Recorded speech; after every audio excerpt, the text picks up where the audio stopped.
Hi and welcome to this video about building a theory of change. In this video we're going to talk a little bit about the different components of a theory of change and that sort of thing, and then also we'll go into an example of an initiative and kind of talk a little bit about their theory of change. So by the end of this video you should be able to describe and distinguish between the different components of a theory of change. So, what are the components of a theory of change? These ones that we're going to show you are from Oberlach and colleagues, and they're specifically to do with so theory of change isn't just used in sustainability, but it's used in all sorts of areas. Like, for example, it's used in a lot of different advocacy programs. Like, it can be used for health initiatives and community-based initiatives that don't necessarily have to do with sustainability. So these ones are specific to sustainability. So they suggest that there needs to be a sustainability goal or problem, and it needs to be in a particular context. There also needs to be a diagnosis of the causes of unsustainability, and those causes need to be in that particular context. They need to be contextualized. There needs to be an explanation of how transformations in the system of concern unfold.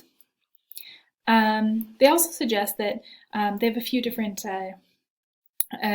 suggestions about some more kind of things that you would want to have in a theory of change if you're using it as a researcher, if you're doing a theory of change as a researcher, creating one as a researcher. And so one of those is a characterization of what the role of knowledge in the process would be. This is less important for our purposes because it's not so much research focused. They also suggest a specification of activities and pathways that lead to intended outcomes and impacts, and that's really at the core of the theory of change. And then here's another academic one. They might have hypotheses about how actors acquire new or adapt existing knowledge and how they learn from each other. And another academic one is a depiction of epistemological assumptions. Ooh, that's a big academic word. It just has to do with theories about knowledge and how we come to know what we know and that sort of thing, and how we can know for sure what we know. So that has to do with stuff like what is good science, and what's the role of scientists, and how scientific knowledge relates to other types of knowledge. So, like, for example, maybe traditional ecological knowledge or practitioner knowledge, that kind of thing. So this is a kind of a more general model of a theory of change, where you have a sphere of control. So that's the things that you can control, the things that you can do. So that's your activities and your outputs. Those are the things you can directly control, but you also have kind of things that you can influence through your sphere of influence, and those things tend to be called outcomes.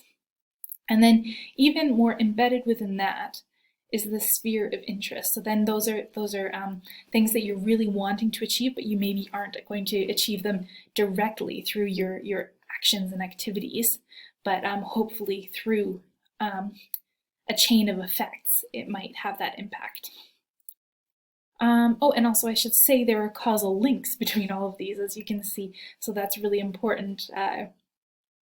Yeah, and then when you look between, so all of those were kind of joined up by arrows, but kind of underneath the surface of that, you can also see that there are mechanisms, which we'll dig into in a little bit later in the video.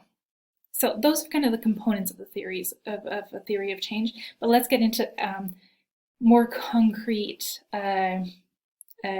definitions of what those are, and maybe some examples before we go into the main example. So activities, they're within our sphere of control, and basically what they are is approaches and actions carried out through the project or program to create change. So they're things, these will usually be expressed with verbs at the beginning, so like conducting a literature review, organizing a workshop with stakeholders, creating a toolkit, delivering a communication campaign, right? So they're all led, they all start with verbs because they're doing things. Outputs are the other thing that you can control. They're immediate effects and results of the activities and strategies, and they're often numerical, or they're often expressed in numerical ways. So 100 light bulbs replaced, 32 staff members receive training about unconscious bias. They're things that you can actually control through your work. The sphere of influence tends to be expressed, or the outcomes tend to be expressed as something within the sphere of influence. So they can be, or outcomes are changes that result from the activities and strategies that are seen on the way to impact. So it's not, it's kind of like a path to get there. So, and they're often expressed as like in terms of more or less. So for example, more staff understands what sustainability is. Okay, now impacts. Those are kind of the things the furthest down the line, and those are the ultimate change that the intervention seeks to achieve. So that might even be expressed as a goal. The final change, which all activities, strategies, outputs, and outcomes lead. So for example, students graduate from university with sustainability competencies. That might be an example of an impact. But of course, there's causal links between those, right? And you'll remember causal links are cause-effect relationships between elements using arrows, and usually in a theory of change, those are one directional, so they only go in one direction.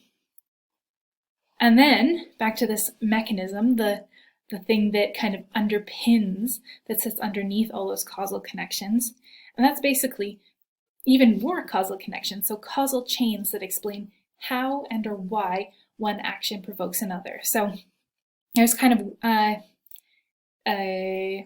yeah, we'll get back to that in the example in a minute. Oh, and then finally, assumptions are something that's often talked about in theory of change.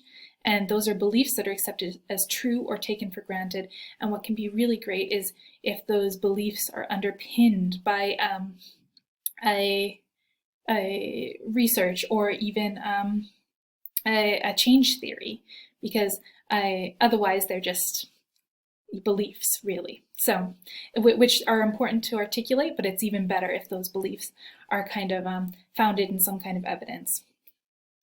Okay, so let's go back to this overarching kind of picture here. And what we're going to do is I'm going to apply this, or like kind of construct a theory of change for Stadsbrück, which is an organization, or which is actually a method, and an organization I work with developed this method. And basically what they do is they try to increase the amount of commercial urban agriculture in Malmö, and they also do it in other cities as well. But we'll just say Malmö for now. And they do that in a few different ways, which we'll get into when we're constructing their theory of change. But let's go back to Oberlach and colleagues' components of a sustainability theory of change, right? So they have a sustainability goal in a particular context. So maybe that could be increasing the sustainability of Malmö's food system through urban agriculture. It could also be kind of like one of the impacts that we'll talk about later on. There's also a diagnosis of the contextualized causes of unsustainability. So they have lots of reasons for why they think the food system is unsustainable, but one, for example, is that people are disconnected from where their food comes from. So they think that more urban agriculture will help. An explanation of how transformations in the system of concern unfold, well, that kind of is a little bit opaque, and also will kind of come about through looking at those, that kind of like the sphere of control, sphere of influence model. And then also a specification of activities and pathways. Well, we know that's coming next, right? So here we are, back to this kind of like model of concentric circles. And so Stadsbrück's activities are that they deliver an incubator program for urban farmers. So that's kind of like a educational program that helps kind of urban farmers or prospective urban farmers to learn more about running an urban farm business. They support farmers to get access to municipal land for farming, because otherwise it can be very difficult for farmers to access municipal land, or even land in general.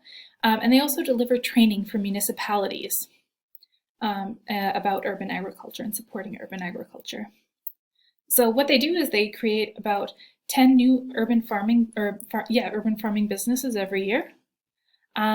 All the relevant civil servants receive training on urban farming, and also about 3 hectares of land is dedicated to urban farming in Malmö. So those are some of the outputs they've had so far. But in terms of outcomes, this is kind of a little bit more a leap down. This isn't something they have direct control over, but these are things that they've kind of had some influence over. So they've helped to increase the number of youth in urban farming. So they haven't had direct control over this because, for one, they can't necessarily control exactly who comes into their program, but also just because someone goes through their program doesn't mean they'll actually be a farmer in the end. They might decide that's not for them, right? So that's why it's a matter of influence. And they'll also increase collaboration among local partners, increase the amount of food grown in Malmö, hopefully, and influence an increase in urban biodiversity through farming. But then further down the road, the impacts are that they can create, or they're aiming to create a vibrant, sustainable food community in Malmö. They want to create substantial food production from urban farms in Malmö, and generate an environmentally sustainable food system in Malmö. So those are all things that they're wanting to do, right? But then underneath each of these little causal links there's a lot of different assumptions that are happening, a lot of assumed mechanisms.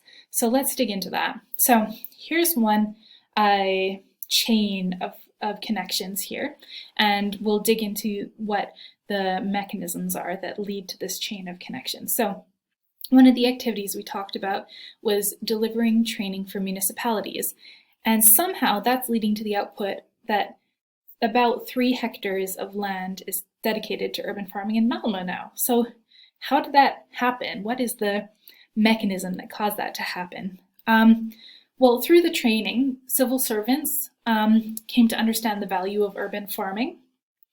And then in doing so, they were able to connect the value of urban farming to their municipal goals and priorities. And in that way, they were able to justify allocating municipal land for urban farming, which meant that there was more land dedicated to urban farming. Easy peasy. Okay, but then how does the land that's dedicated to urban farming somehow increase urban biodiversity through farming? Well, urban farming is more, because it's organic urban farming, is more biodiverse than the lawns. Before the farms were there were lawns, and lawns tend not to be very biodiverse. So that's how they increase urban biodiversity through farming. And then in turn, biodiversity is an important contributor to environmental sustainability, which is why urban biodiversity through farming increases the environmental sustainability of the food system in Malmö. So you can kind of see how all those links lead down that path, right?